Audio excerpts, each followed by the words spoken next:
Hello ladies and gentlemen, MarauderEX here with part 4 of Let's Play Shining Force 3 Scenario 1. We have just defeated the masked monks, and we're heading back to our encampment. See what's going on. So, let's go back in.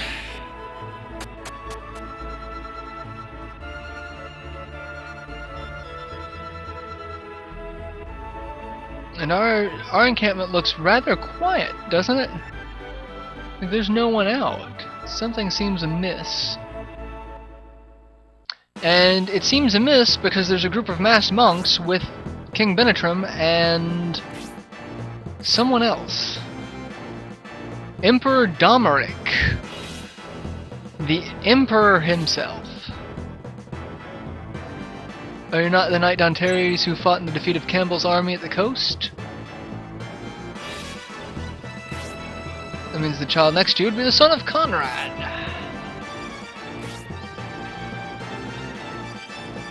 Yeah, why is Benetram with... Wow, Benetram looks a lot more sinister. His eyes are considerably more red and evil looking than the last time we saw him.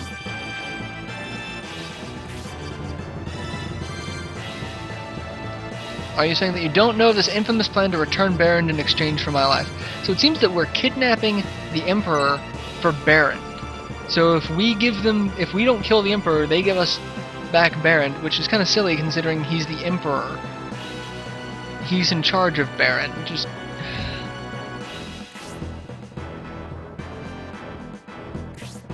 And the Emperor doesn't believe that we don't know about this. He seems to think it's an entire Republic plot. But we knew nothing about this, and this doesn't seem right at all. The die is cast.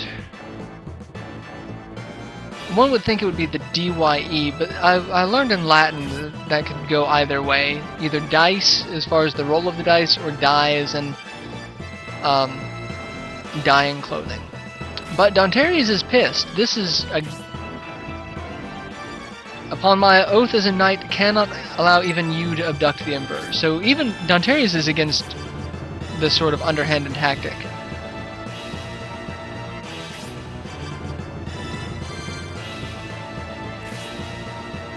The fierce noble knight Donteras is about to skewer me. Whatever will I do? Now see, that doesn't sound like Benetram, does it? Benetram wasn't that much of a dick. But he's definitely calling Donteras bluff. Donteras, no matter what his proclivities are about honor, cannot cut down the king of the Republic. He just can't cut down his own king. So that's how you intend to work this. Interesting little scheme. See, Donteras is trying to show that this is... He thinks that this was just Benetram acting on his own, and that even his staff doesn't know. Therefore, should this plan backfire, Benetram would be in the clear, or the rest of the Empire, or rest of the Republic would be more in the clear. But that's never how this sort of thing plays out, and again, we weren't told of any sort of plot like this, and that didn't seem like something Benetram was planning when he left for the Assembly. But granted, we've known him all of 5 minutes as far as the game is concerned. But we come back in. Tybalt's wondering what took us so long. We don't have informed them that we got into a fight with masked monks, because the biggest concern is... Now see, now look at his eyes. His eyes are blue. Where is Emperor Donteras? No, we just stuttered. And Brutus is quite upset as well, because Brutus has just figured out what's going on.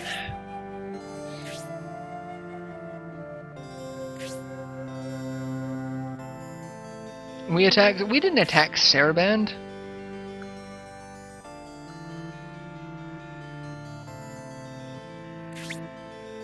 The Governor General's office is up in arms.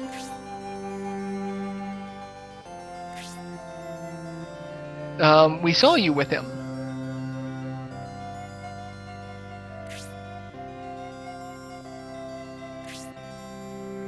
When did you see that? Just now. We were outside. We watched it happen. Donteras threatened to stab you.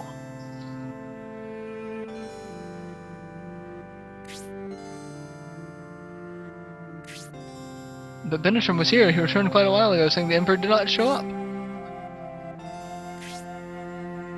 We saw it. We know we saw it. Are you sure you saw what you think you saw? But we did. We saw it. We know we saw it.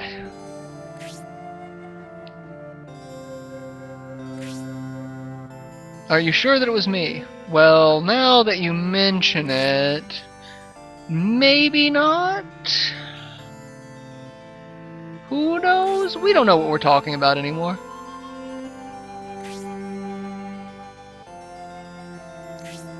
Edmund was with him as well.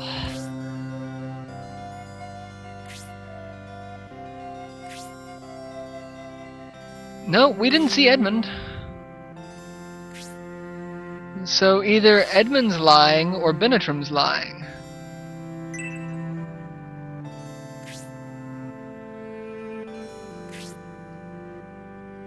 Edmund is a man of few words, but he is trustworthy general. So now we're all kind of freaked out. But I mean, even if you're looking, it's like you've got one person with him versus 4 people who saw it.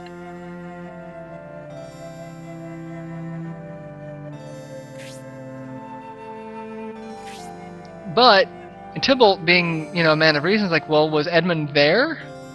Like, no, he wasn't. We didn't see Edmund with Benetram at all. Like, he wasn't there. So all we saw was a bunch of masked monks.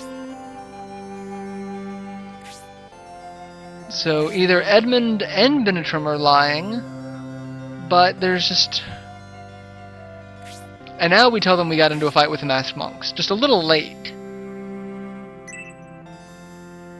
They were quite vicious, especially for monks, because they carried swords. Most monks don't use bladed weapons. I say that and then I think of Shaolin monks that use swords, but you know... Most monks in fantasy RPG settings don't use. They typically use hand-to-hand weapons. At least if you're going by Final Fantasy XI. Monks use hand-to-hand.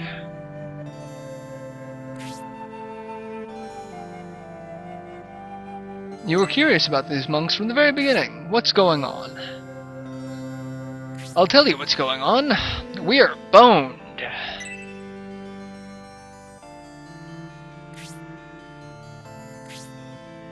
Even while we try to clear ourselves, the Imperial Army just might try to wipe us out altogether. Yep, that's the plan.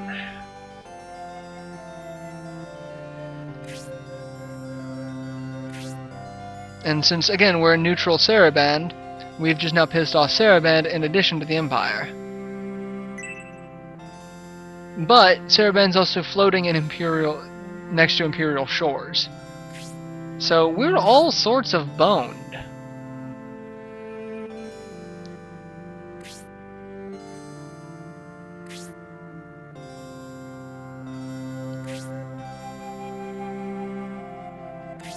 So Brutus is going to go try to plead for Benetram's innocence, saying that there's some amount of evidence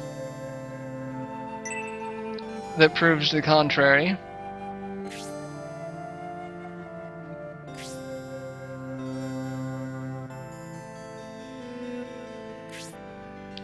And we're going to get the hell out of Dodge, is what we're going to do.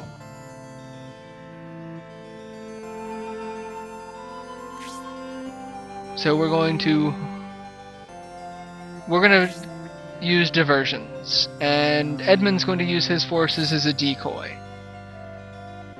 which is suicide.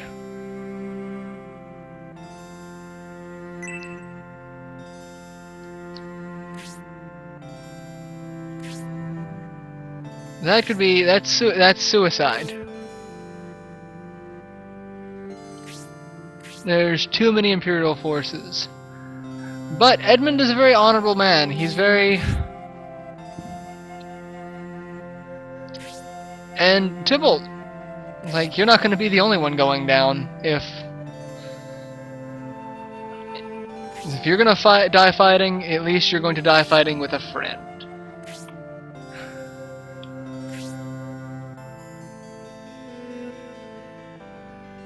I was ready with a skiff. Let's go to shore and start some trouble. Very well put. Very well put. Alright, so Edmund and Tybalt are going to go cause a diversion while we, the Symbiotes force, and by force I mean 4 people, sneak the King of the Republic out of the city of Saraband.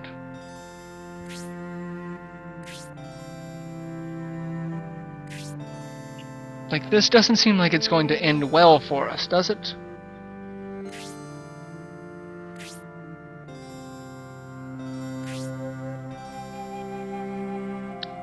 But Benetram also has to clarify that we're not running away fleeing with our tail between our legs. We're fleeing so that we can have time and the freedom to solve the mystery of what's going on. Because nothing is adding up.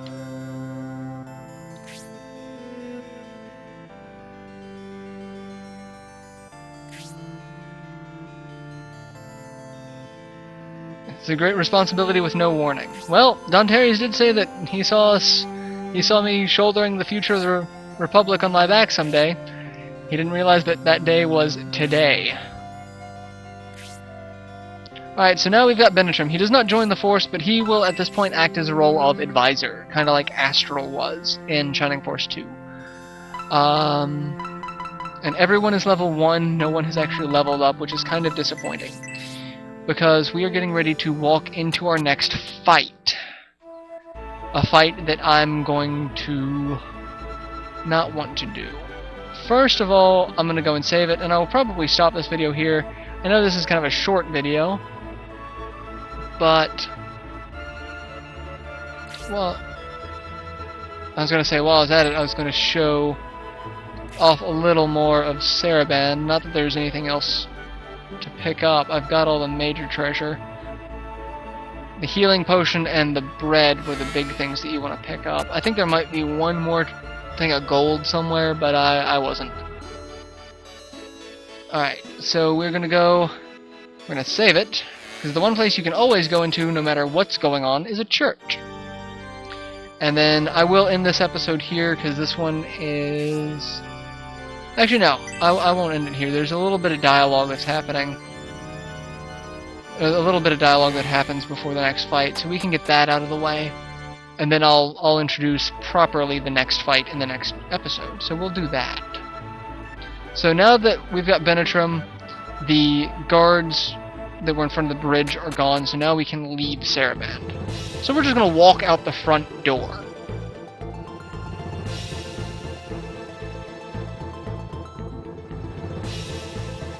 Damn you, Bennett. What? There is a group of dead soldiers with arrows sticking. They've been arrowed.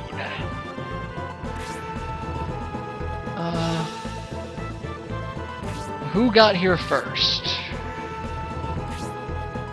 Well, if we look on the other side of the bridge after these bodies disappear, it must save this world a ton on funeral costs if people just, vanish or explode.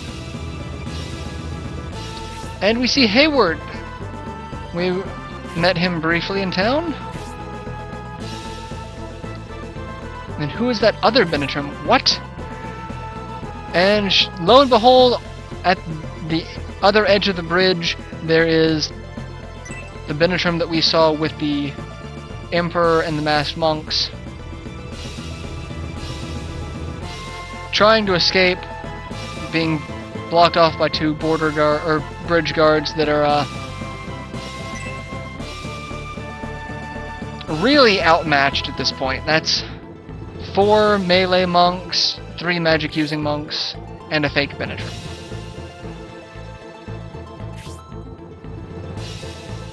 and he casts a spell, which is one of the few times you see spell animations cast outside of battle.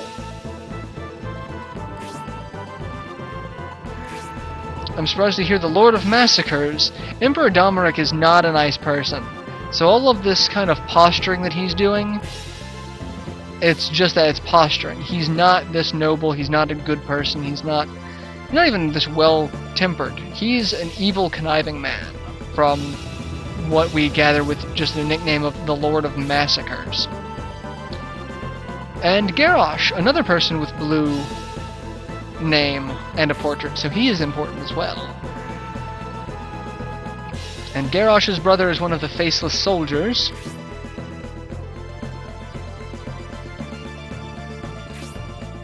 Which, I hate to say it for Garrosh's brother, he's a tad bit too late. And I think that's D-Soul magic. It's the only magic that makes sense. But D-Soul magic worked on two people who weren't in a cross-shaped pattern, so that had to have been D-Soul level 3, but there is no D-Soul level 3. But, either way, Garrosh's brother is dead.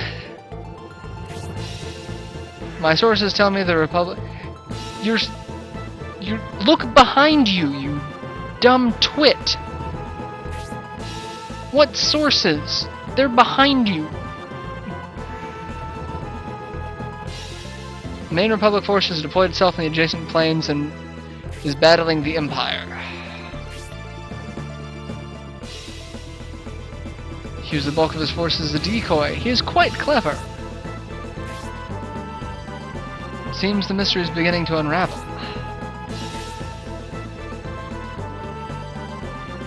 No Republic guards with him. There's something wrong, and Hayward can put 2 and 2 together like that. He is as sharp as his arrows.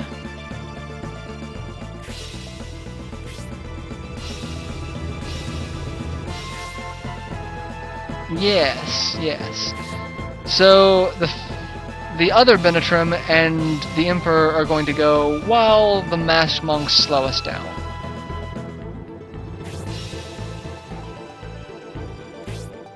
The guard is the only witness who can prove my innocence. We must do everything we can to protect him.